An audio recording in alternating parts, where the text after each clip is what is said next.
Spiritual Wellness Awareness Training SWAT, Narcissists and Empath Edition Series, Episode number 2, 7 Tricks Narcissists Use on Empaths to Make Them Feel Like the Problem. This is the continued full episode for the video on TikTok.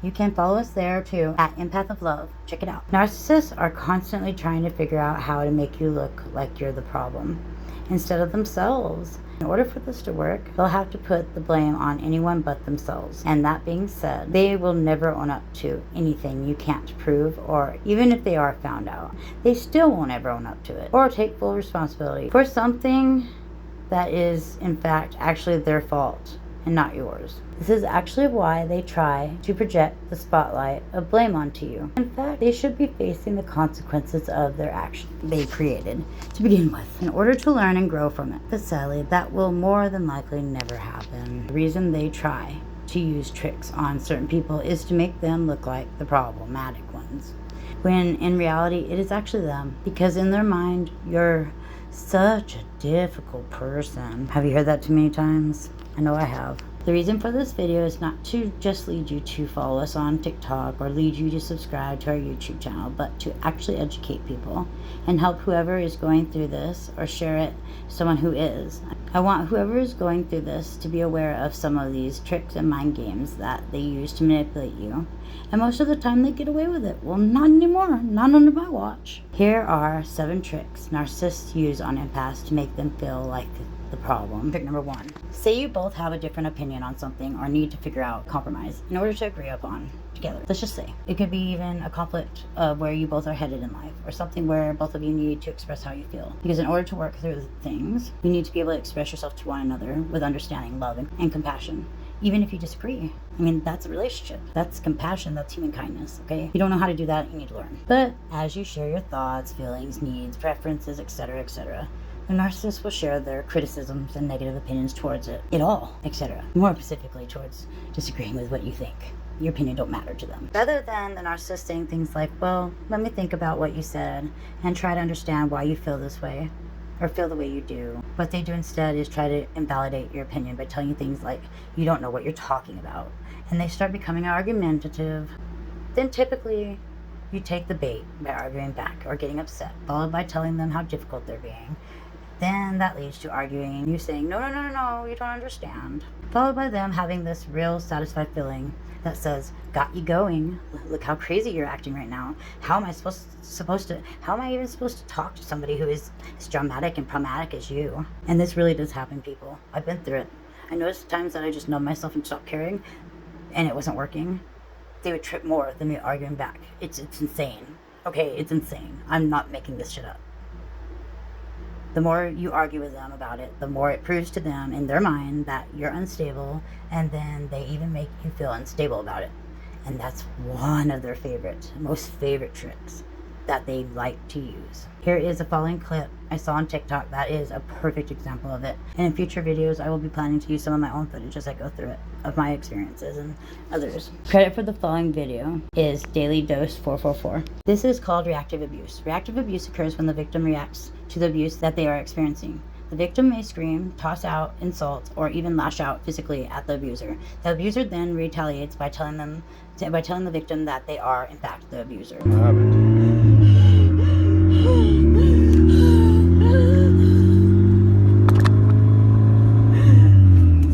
Let me out of this fucking goddamn car!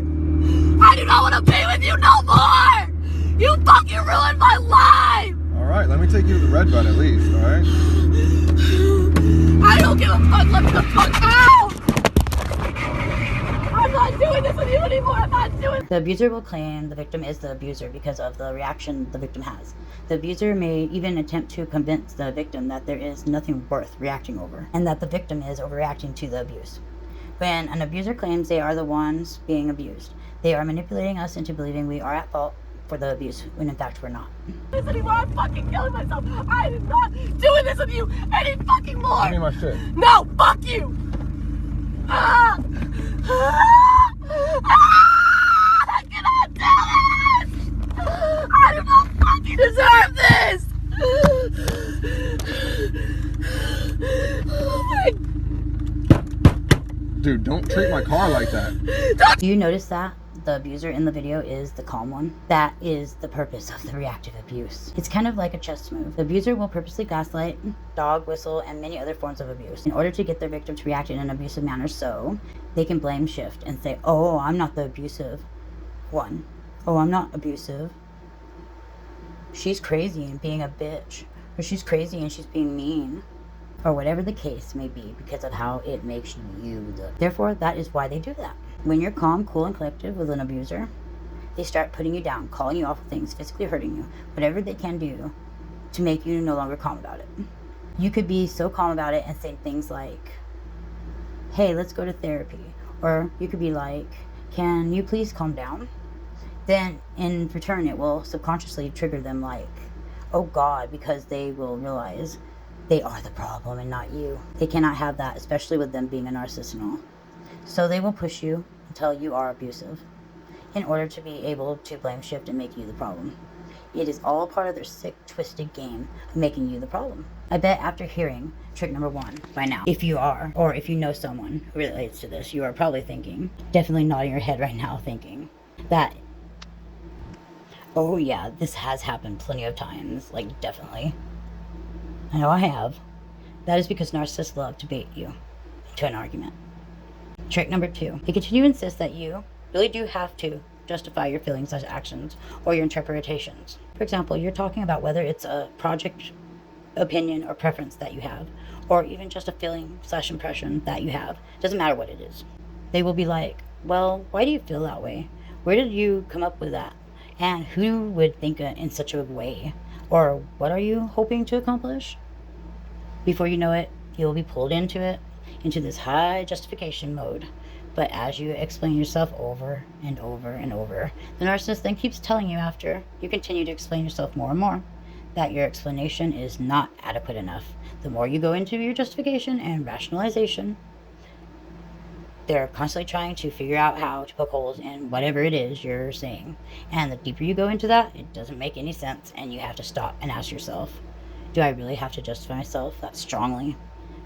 Particularly when this was somebody who didn't pay much attention to what I'm saying anyways, unless it was to insult it. Trick number 3. They'll try to shame you for your independent thinking. Now let's just pause on that. Is it okay for you to have independent thoughts? And the answer is, well, of course. Each one of us is entitled to their own opinion, etc.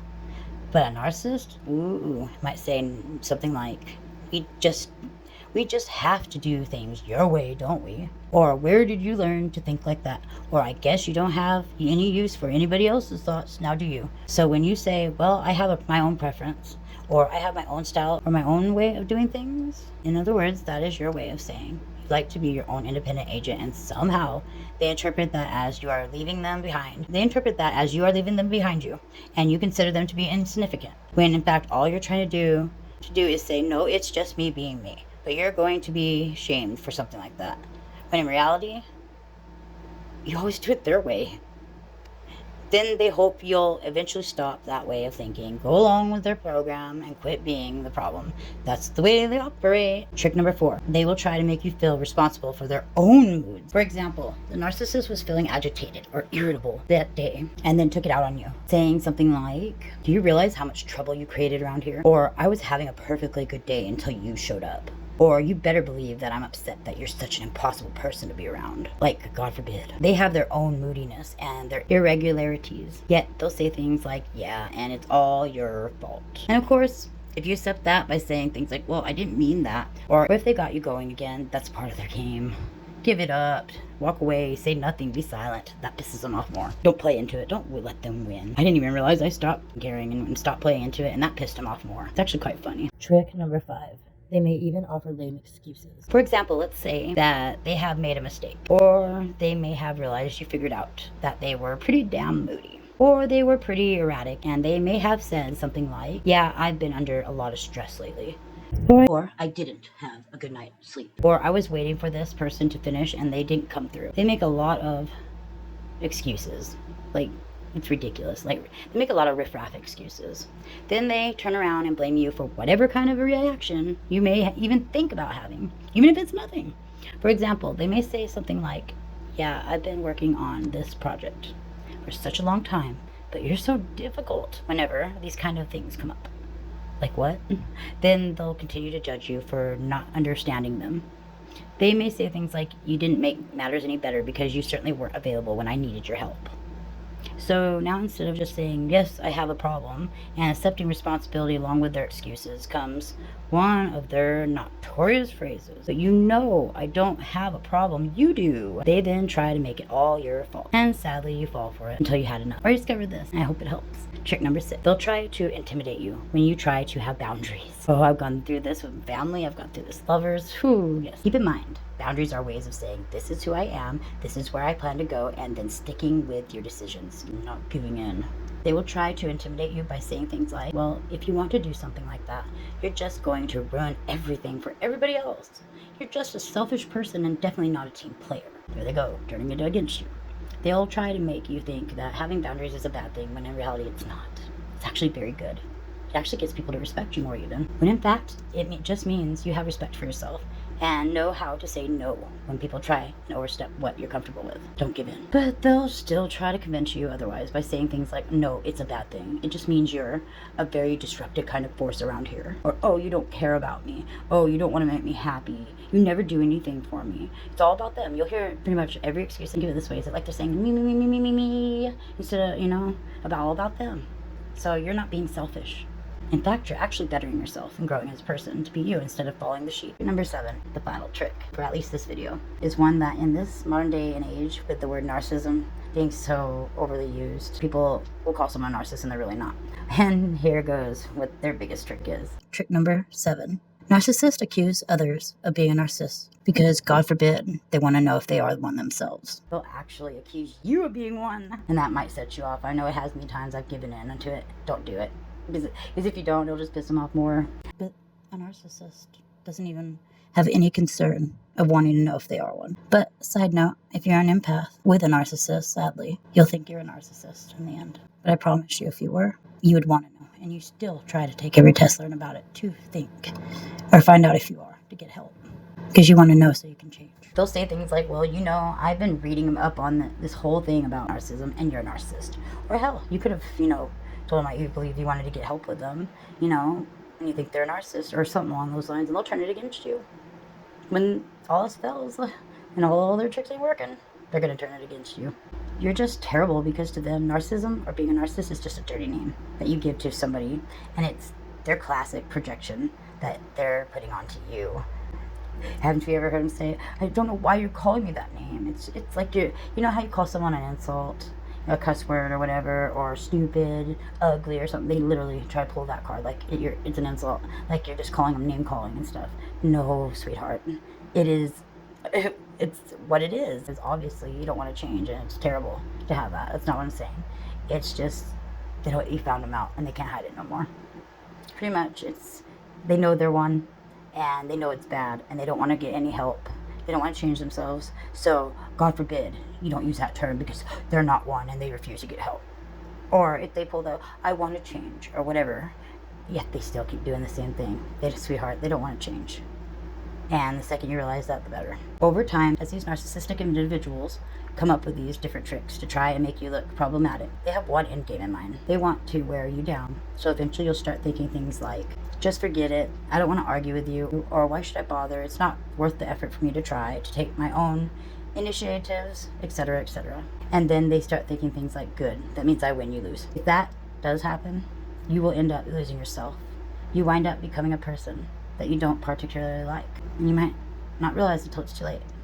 For example, you may have a lot of hidden, built up emotions like anger and agitation. You suppress a lot of what you really feel. You can become susceptible to anxiety or depression. Maybe you just withdraw from other individuals, and you can just become generally negative/cynical. I've talked to so many people who have been in a narcissistic relationship. One person said they didn't even like the person they were becoming with that individual. Everything they are doing to you that was talked about here is a form of gaslighting. I'm hoping you can see that the reason narcissists use these types of tactics and tricks on you is because they have all sorts of strains, tensions, and conflicts that they themselves have not come to terms with. That is why they try to project the problems onto you. And every time they say something like, you're stupid, or you're worthless, or anything to hurt you, they're getting a backwards confession about who they are. Not true with these tricks of theirs. I'm hoping you can see it in advance and know this is time for you to not play the game with them. Pull back and give yourself permission to be you. If they don't understand you, they don't want to understand you in the first place. I hope that not only this video, but all the videos I make and others make like this can give you some good insights about life and what you need help with the most and guide you to where you need to be. Narcissists want to draw you in with these various tricks, but I'm hoping you can be onto them and say things like, you know, that's not the way I do things. I'm comfortable with who I am. And if you don't like it, well, I'm still comfortable with who I am anyway. I'm hoping you can think like that and you can find the life of peace and steadiness to live in. So if you relate to this or know someone who does, please share this and or go watch other full episodes on this topic and more on our YouTube channel because it will possibly save and help you. Or share this and our other videos to someone you know who could also benefit from this. Unconditional love for all beings.